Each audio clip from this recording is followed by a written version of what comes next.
HTML ટ્યુટોરિયલના 25મો part છે. આજના વિડીયોમાં આપણે રેડિયો બટન, ચેક બોક્સ અને ડ્રોપ ડાઉન લિસ્ટ જોવાનું છે. એ આપણે ઇનપુટ ટેગની મદદથી કઈ રીતના આવે એ જોવાનું છે. બરાબર, આપણે આના પહેલા જે કોડિંગ કરેલું હતું એ છે. બરાબર, હવે આપણે રેડિયો બટન લેવાનું. બરાબર, આપણે લેબલ લઈ લઈએ.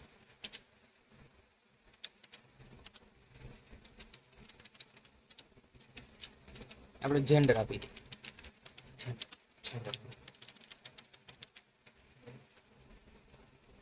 હવે આપણે અત્યારે અહીંયા 4 નથી આપતા, એમ બરાબર, 4 આપતા નથી. હવે ઇનપુટ લઈ ઇનપુટ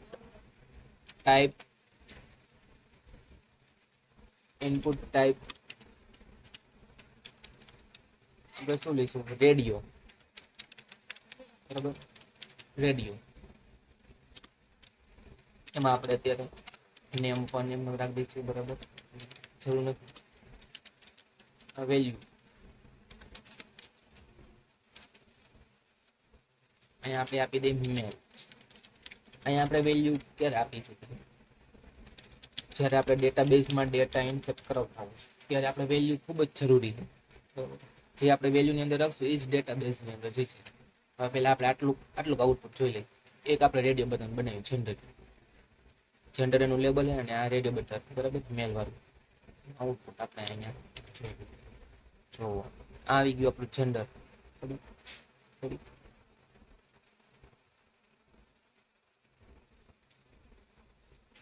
અહીંયા બી ટેગ આપી. બરાબર, બ્રેક સેવ કરીએ એટલે કે બટન નીચે હોય છે. એક લીધું ના પડે, એક હજી એક રેડિયો બટન લીધું, 3 રેડિયો બટન લીધું. અહીંયા બીજાની જરૂર છે નહીં. આ બિયારની પણ જરૂર નથી. હજી એક લઈ લે, અધર કેટેગરી. બરાબર,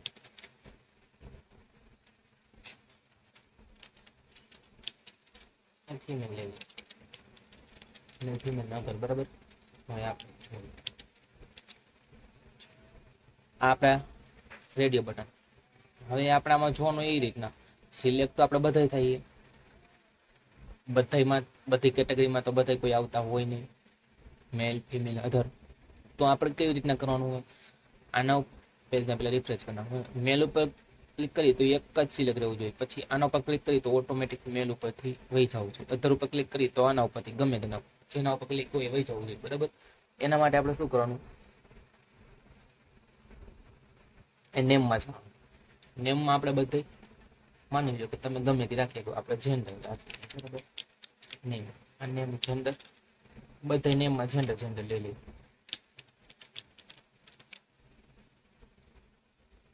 ઇનપુટ ટાઈપમાં રેડિયો ઇનપુટ ટાઈપમાં નેમ કમ્પલસરી જરૂર છે.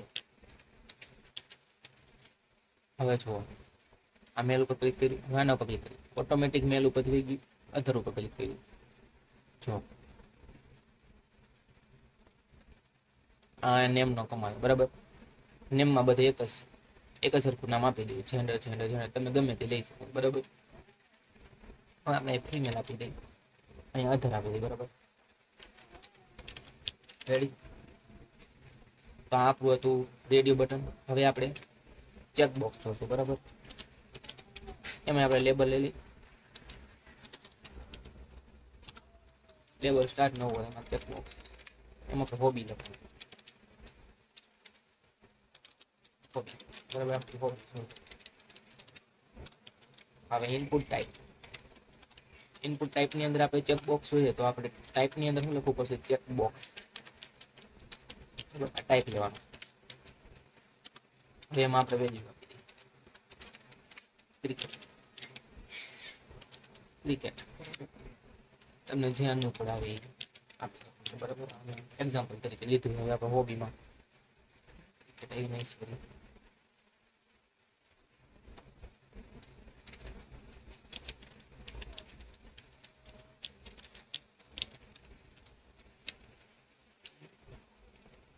આવી રીતના 3 થી 4 હોબી લઈ લઈ.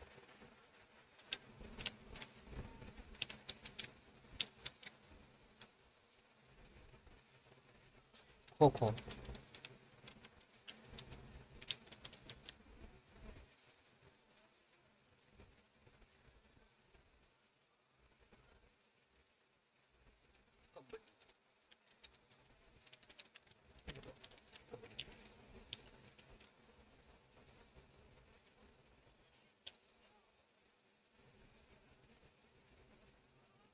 ખોખો લઈ લો, કબડ્ડી. રેડી. હવે આપણે આનું વ્યવસ્થિત લાગે ને એ રીતના આપણે તમને બીઆર ટેગ આપી દઈએ હોબી આગળ, એટલે કે નીચે આવતું રહીએ. હવે એક બીઆર ટેગ આપણે એક અહીંયા આપી દઈએ, ક્રિકેટ આગળ એક અહીંયા આપી દઈએ, બી અહીંયા આપી દઈએ, એટલે કે આ બટન નીચે આવતા રહેશે. બરાબર. જો આપણી હોબી. બરાબર. જો હવે કેવું વસ્તુ લાગે. હવે કોઈ એમ કહે કે મારે હોબી છે, તો એક ઓટોમેટિક સિલેક્ટ થઈને જ આવી જોઈએ. એના માટે ટાઈપની અંદર ચેકડ લખવું પડે, અને એક અલગ જ લઈ લઈ. બરાબર. અલગ જ ચેકબોક્સ નો ટાઈપ લઈ લઈ. એક ચેકબોક્સ ચેક ન હોય તો આ તો હોય જ, જેના માટે ટાઈપમાં ચેકડ લેવું જરૂરી. બરાબર. અહીંયા આપણે ઓલ લખીએ એક્ઝામ્પલ તરીકે. બરાબર. અહીંયા ઓલ લખીએ. આ તો તમે ગમે તે લે, મેં તો ઓલ લીધું છે. બરાબર. ફાઇલને સેવ કરી. સોરી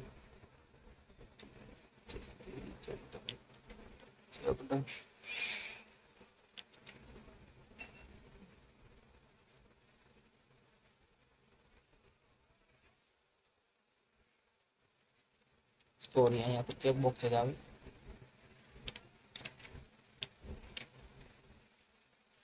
અહીંયા પણ લઈ લો,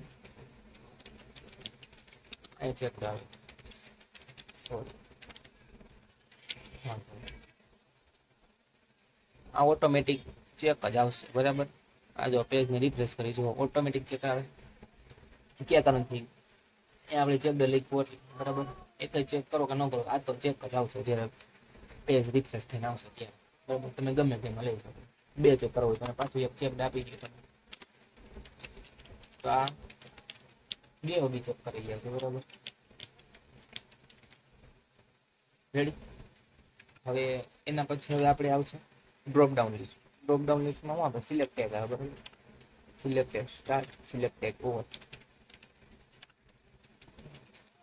આપણે એમ અત્યારે નેમની કઈ જરૂર છે નહીં આમાં. હવે એની અંદર આપણે ઓપ્શન આવે, ઓપ્શન કરીને ટેગ આવે. બરાબર. ઓપ્શન, ઓપ્શન શાના માટે, શા માટે જરૂરી?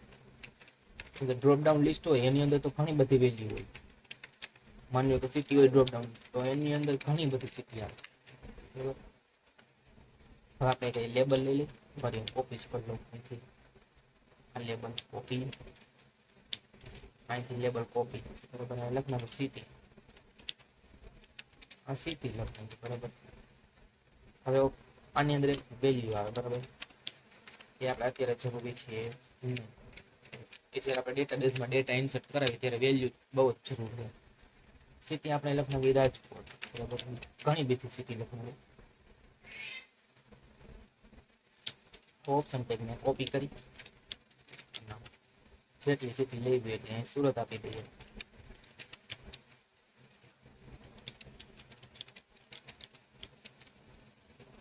દાહોદ. બરાબર. જેટલે તમે ડ્રોપ ડાઉનમાં જેટલી લેવી હોય એટલી. બરાબર. પેજને રિફ્રેશ જો આપણે ડ્રોપ ડાઉન બોક્સ આવી ગયું. જેટલી સિટી લીધી એટલી બધી સિટી આવે છે.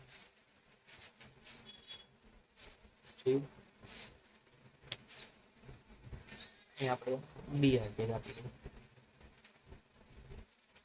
બે બીઆર ટેગ ને બે બંને બીઆર ટેગ અહીંયા આપી દઈએ. અહીંયા લખવાની જરૂર. રેડી. બીજી સિટી એક અહીંયા જે વધારે આપી દે એટલે ઓછું કરી નાખીએ. બે બીઆર ટેગ આપી દે એટલે આપણે સમજવામાં આપણે મુશ્કેલી બહુ ન પડે. બરાબર. જો ડ્રોપ ડાઉનમાં તમે જેટલું લેશો ને એટલું આમાં આવશે. બસ, તો આજના વિડીયોમાં આપણે આટલું જ હતું. આના પછીના વિડીયોમાં આપણે બીજા જે ઇનપુટ ટાઈપ એ જોશું. બરાબર. નવા જે HTML ફાઇલના આ જે કોમન હતા એટલે આ બધા આવી ગયા. બરાબર. Bye bye, Tata.